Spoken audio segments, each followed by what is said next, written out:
and welcome back to Kara's Kitchen.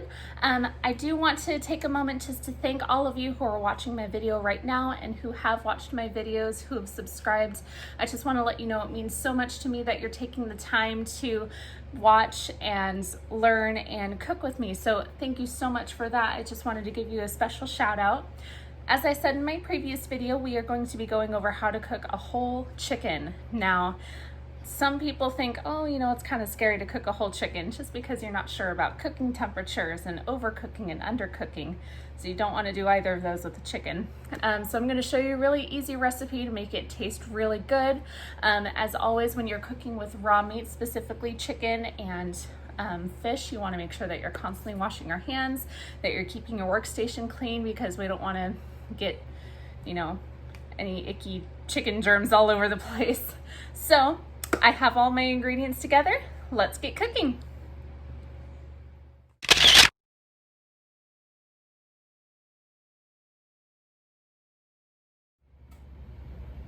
So the very first thing we're going to start off with is our butter. Like I mentioned before in my previous video with the salmon, we are going to be doing a lot of flavored butters. It's honestly, to me, the best way to get the moisture in whatever you're cooking and to get the flavor in. So I have 1 whole stick or half a cup of softened butter. I have the zest of 1 lemon and 2 garlic cloves minced. So at this time, I'm just gonna add it right on in. I also have my oven preheated at 425 degrees, just kind of getting nice and warmed up for us. And I also have my chicken sitting out on the counter, just because you do want to have your chicken not completely cold. Of course, you don't want it to be unsafe. But if it's too cold, then it won't cook right. It can dry out, or it can not cook all the way through in the amount of time that you plan on cooking it in. Okay, so I have my butter, my lemon zest, my garlic, as always, the salt and pepper. We want to make sure that we generously season it, so I just have a couple pinches in there. You know, us and pepper, so it has to be lots of pepper in there. And then I have some sprigs of rosemary. When it comes to herbs, I don't really measure all too much. I just kind of eyeball it. And plus, it also depends on your taste. Some people like things really herby. Some people have kind of a more sensitive palate, and you don't want a whole lot of different things going on. So I'm just kind of roughly taking all of these sprigs off here. I'm gonna take our knife, and we're just going to run our knife right on through. Give it a nice rough chop. And I have some thyme on my hands. Get it? No, but I have some thyme right over here. And once we are all done chopping up our rosemary and adding it into our butter, we will be giving it the same treatment. So just adding it right on in. I don't worry too much about getting it into small pieces or anything like that. Of course, if you have a food processor, you're more than welcome to throw it on in there. It will make everything nice and small and easier to work with. But since we're just going to be putting it right on top of the chicken, I just kind of leave it nice and big like that. Plus, I like rosemary. All right, so like I said, we're going to be giving our thyme the same treatment here. You want to try not to get too many of the twigs in there. If you do, it's really not a big deal, because again, with the rosemary, it's just going to be on top of the chicken, so you can easily pick off the bigger pieces. Plus, it'll soften as it cooks down. Okay.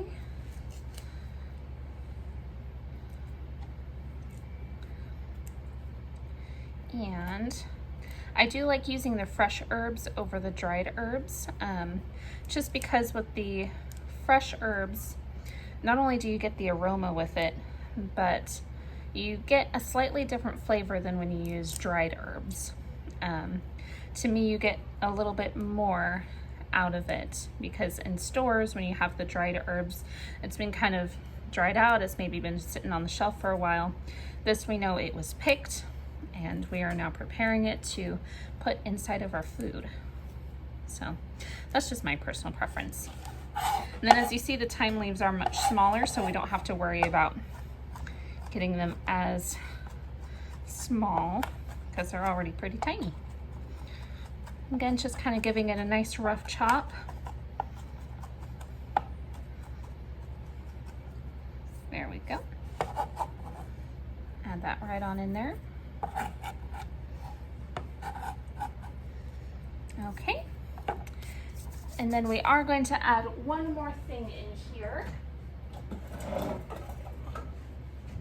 So I will admit that I do like to use the rubbed sage as opposed to the dry sage, just because it's already broken down, and a sage leaf can be a little bit bitter and have a lot of moisture in it. So I like to use the dried rubbed sage when it comes to cooking or making a flavored butter. So we're just gonna take it, make sure that your butter is actually soft.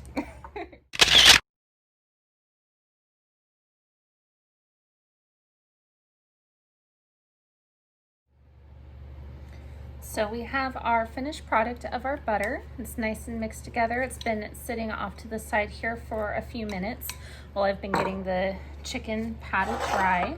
So like we did with the salmon, you just want to make sure that since we're going to be doing a butter rub on it, that it's not too moist. Otherwise the butter won't stick quite as well. I did get an organic chicken, so you'll just want to make sure that there aren't any feathers on it. You want to make sure that all of the innards, if you will, are removed from the inside, because we are going to be stuffing it with yummier things than, you know, livers and hearts. At least I think they're yummier than livers and hearts. Okay, so we have our chicken. We are just going to transfer it to our pan so we can finish drying it on the other side. Okay, there we go. So we will start with the butter first. Now keep in mind, again, because we are going to be using it on a raw chicken, if we do have any butter left over, just discard it, because we won't be able to use it since it will have been contaminated with raw chicken. Okay, I feel like the back's pretty well taken care of. Let's work on our front. And then I also like to just kind of very carefully get up under the skin here. That way you can get that moisture in, just for that flavoring. Keep it nice and moist. Okay. And we are just going to pile this butter right on top here. Okay, so now that we have all of our butter dispersed, we'll push that to the side. And inside of the cavity, so this is where you're also going to get a lot of your flavor, I'm going to do some just whole rosemary and thyme sprigs. So right on in. Okay. I have a couple cloves just of smashed garlic. I'm gonna put those right in, and then some lemon. So just have some slices. Go right on in. You don't want to stuff it too much, otherwise it won't cook evenly. So I'll put the rest of it here. And then you have your lovely prepared chicken.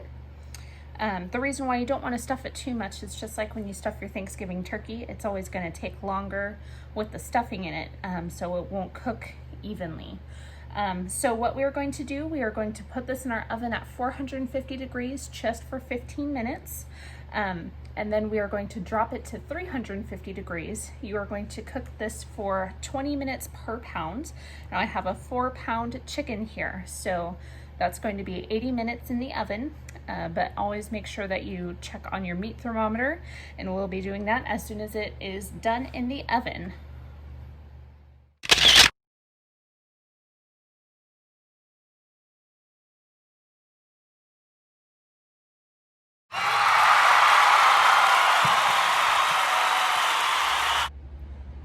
Our chicken is out of the oven. We have been resting for 10 minutes.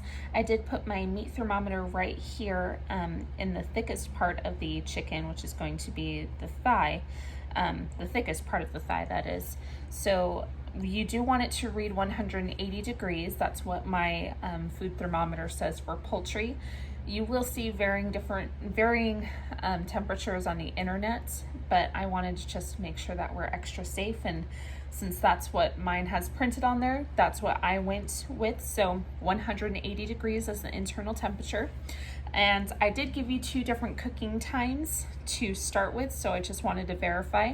I cooked this at 425 degrees for 15 minutes, and then the remaining of the time was at 350 degrees.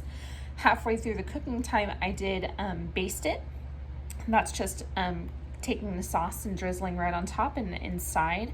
If you have a baster, great. If all you have is a spoon, that's fine too. And I also basted it as soon as it came out before it rested for the 10 minutes. So as you see, it's beautiful, it's brown. We have all sorts of pan drippings that we can make a lovely gravy out of. Why don't we give it a try? So I did take a little bit just right off the top there. When I cut into it, it was nice and moist. The juices were running clear, which is another indication that your chicken is fully cooked. And the outside on the skin looks nice and brown and crispy. See right there? It's still nice and steamy.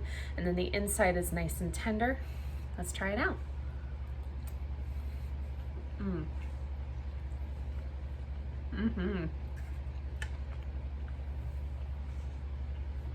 Sorry, it's still a little hot too.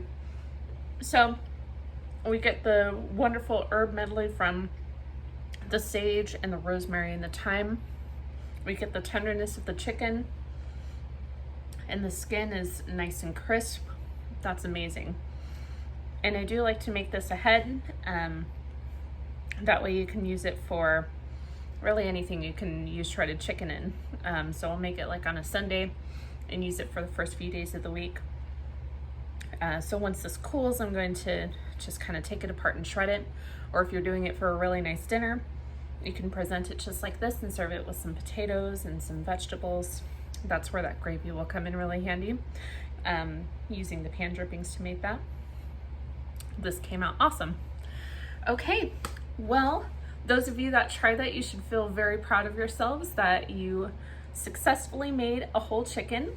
Now you can use all sorts of different flavors. You can do a lemon pepper, you can use a garlic ginger, you can use a ginger orange, you can do all sorts of different flavor combinations with the butter. So don't think that you just have to use the ones that I used. You know, experiment a little bit and let me know which ones that you tried and which ones that you liked. But anyway, so that brings us to the end of this episode of Kara's Kitchen. Next week, we are going to be doing kind of an experimental episode. So we're going to be making grilled cheese, but we are going to be making the grilled cheese a few different ways, if you will. So usually you have your pan fry. We're also going to try a panini press. We're going to try it in the microwave, and we're going to try it on an old coffee maker. You know, just like in that one show where it has the kitchen sabotages. I don't know if I can actually say it, so I won't. But we're going to try to make grilled cheese a few different ways. I'll be excited to try that out, and I'll have my panel of judges, including myself, to try them all out and see which one is going to be the best. So I hope you join us next week for that. It's going to be super exciting. As always, please stay safe. If you like this video and like my other videos, please feel free to subscribe. And if you make any of these, I would love to see it in the comments. If you have any suggestions for anything, I'd love to hear from you. Thank you again, and hope to see you next time.